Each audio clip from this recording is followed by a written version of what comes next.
Hey gentlemen, this is Vince Miller. Thank you so much for joining me for this devotional. Today we are in 1 Timothy chapter 1. I'm going to read verses 5 through 7. Remember, Paul is the writer of this letter to a young man named Timothy. He says, the aim of our charge is love. That's the motivation that issues or comes from a pure heart, a good conscience, and a sincere faith. Certain persons, so unnamed people here, by swerving from these, so those previous things, have wandered away in a vain discussion, desiring to be teachers of the law without understanding either what they are saying or the things about which they make confident assertions.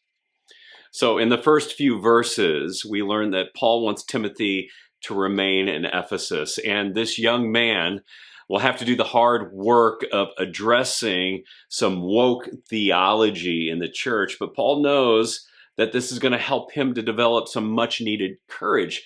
But Paul also knows Timothy is ideal for dealing with this situation because Timothy is pure of heart, has a good conscience, and is sincere in his faith. This is everything that Paul wants the believers in Ephesus to be, and he knows that if Timothy stays, they will see this and how Timothy lives and approaches his faith and ministry.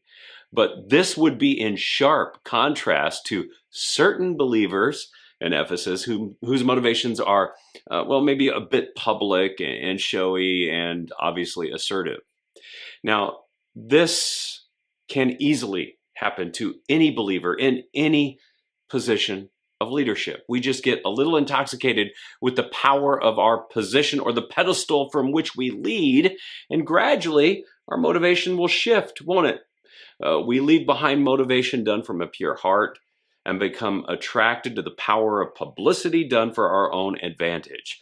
And we have seen this happen to professionals and pastors in our time. And that's what happened in Ephesus in Paul's day. So today, I want to encourage you to assess your motivation with me. Let's evaluate it against the plumb line that Paul gives Timothy here.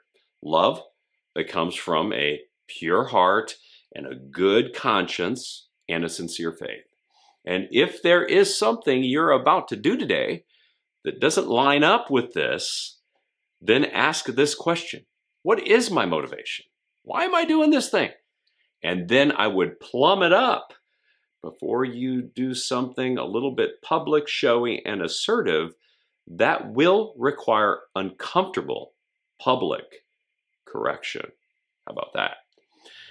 Guys, I hope you enjoyed it today. If you have enjoyed this devotional today, I want you to share it, email it, post it to someone who might need to hear it today. And with that, I'll see you right back here again